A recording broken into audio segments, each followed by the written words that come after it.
Hello, welcome back to From Soft Serve. I'm promising this will be a quick update today, although I say that and then it'll be like 5,000 minutes later.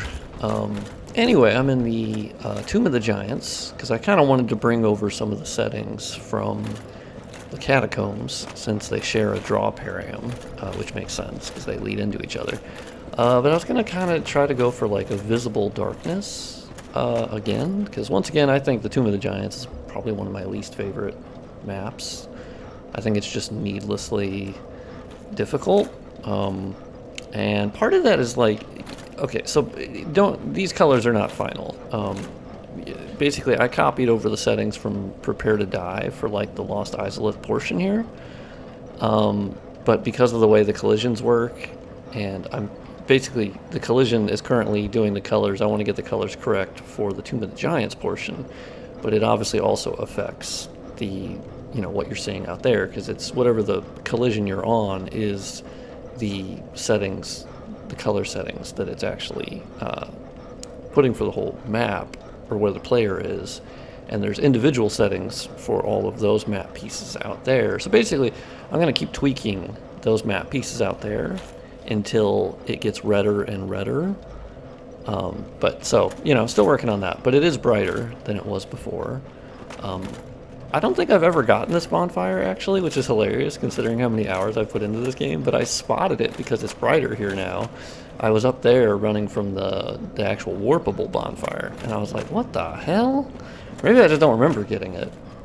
Now, there is an issue with Tomb of the Giants. Also, what I really like, because of the different light settings I'm using... Oh, shit. Also, you can see these guys. These fucking jabronis.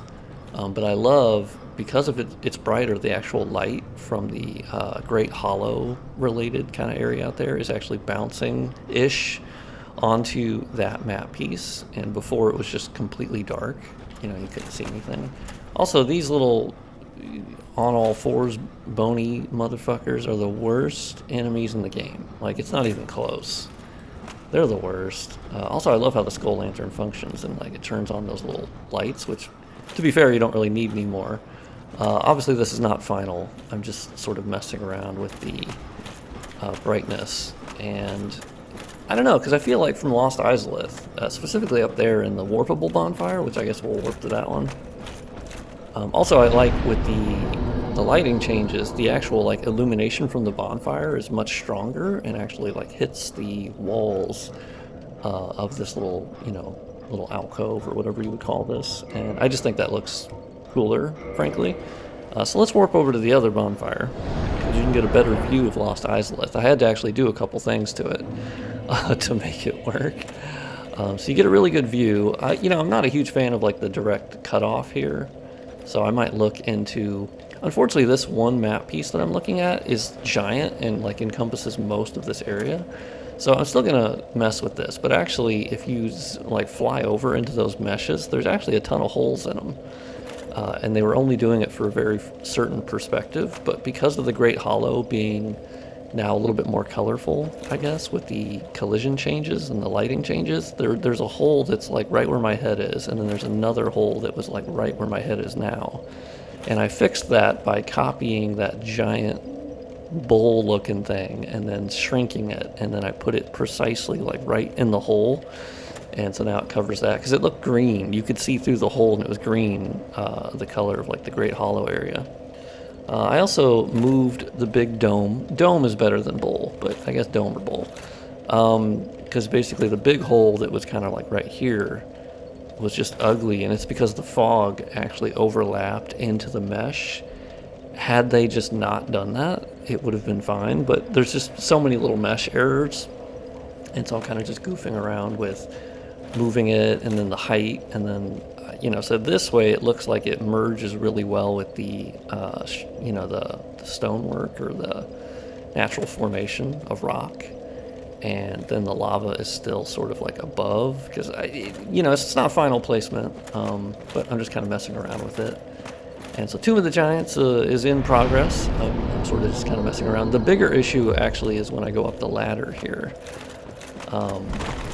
Ooh, that was close. Yeah, the bigger issue is when you go up the ladder. So we go into a different collision. So that was me kind of trying to emulate when you're down there. I try to emulate a little bit of red light coming off. Because I got to make this more red, of course. And then once you come up here, it kind of stops. So it's kind of goofy little collision related things. So we have, yeah, so you can see this is an issue that you never noticed in the game because it was so dark. So it didn't matter that the enemies would pop up like this. But they're based on collisions that are on the actual, like, enemies, like, identifiers, right? And, yeah, that's weird, actually. That one, maybe I set him as the wrong, oh, Jesus Christ. Oh, that's interesting. Oh, that's worse than it normally is. Huh, okay. So I still have to mess with this, because you can change their collisions, but it doesn't work normally like it should. Yeah, you can actually see it's like affecting my character as well.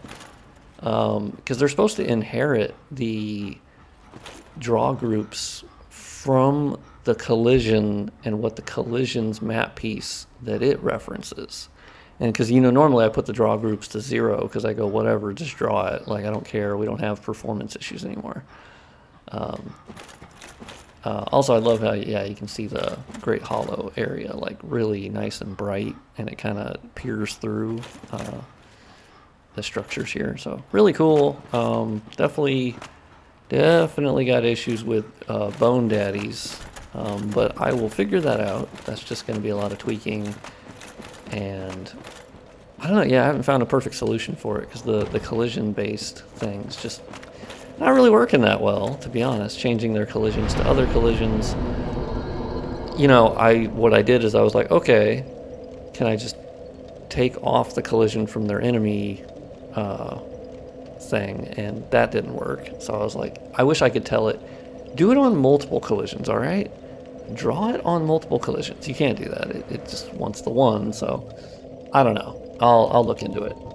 Beyond that, I don't think I've really done anything more with Blighttown-ish.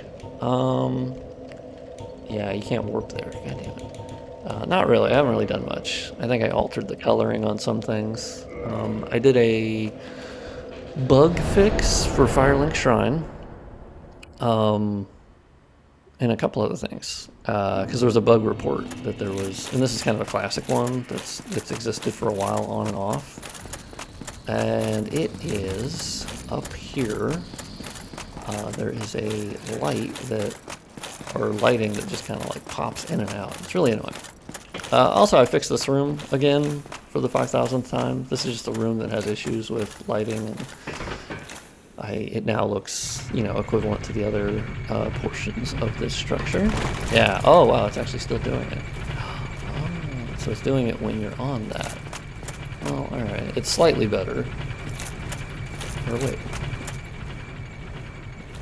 No, that's right. Okay. So basically, this giant wall here, I set to be a shadow source, which I've done on and off.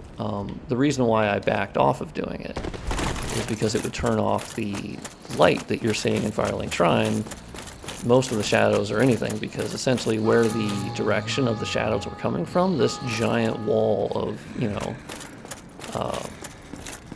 rock would basically stop that. So I thought this was a good opportunity to actually look into the shadow settings and try and tweak essentially to match the shadow to where this sun is coming from, right? Which is kind of like right up there. And so I still need to tweak it a little bit more, I think, but my goal has been to, you can see kind of on this bench, the shadow should be like straight back from here. And maybe just a little bit longer, but you can see on the character shadow, right? It's kind of pointing back this way, so I think I have the direction right. I just need to make the shadow just maybe a little bit longer, but otherwise, but now you get shadows back, where whenever I set that as shadow source before, it turned them all off. So now you kind of get the best of both worlds, but as I was going up there, I saw another light-related issue, so I'll look into that.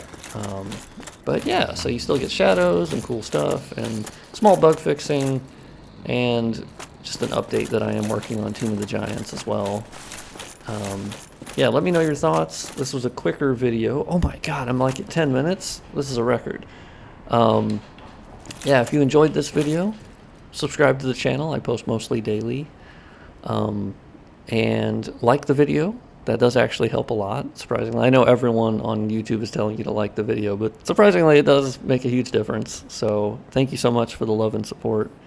And maybe share the video if you have any Dark Souls nerds that like to see the inner workings and quirkiness of a game made on PS3 and 360 and all of the issues that come with that, and unraveling all of that and undoing that, because we don't have performance related thingies anymore. We're on modern computers, and so we don't need that. But that's how the program or the game has been coded, so it's just really undoing a lot of those limitations. But yeah, let me know what you think. Oh, also, while I'm here, just really quick, I did undo some of the specular upgrades to some of the map pieces in here. It was a little too wet looking, so I'm still looking at that, and I'll probably undo some more of them on a case-by-case basis, you know. So anyway, thank you for watching. I'll see you next time, and praise the sun.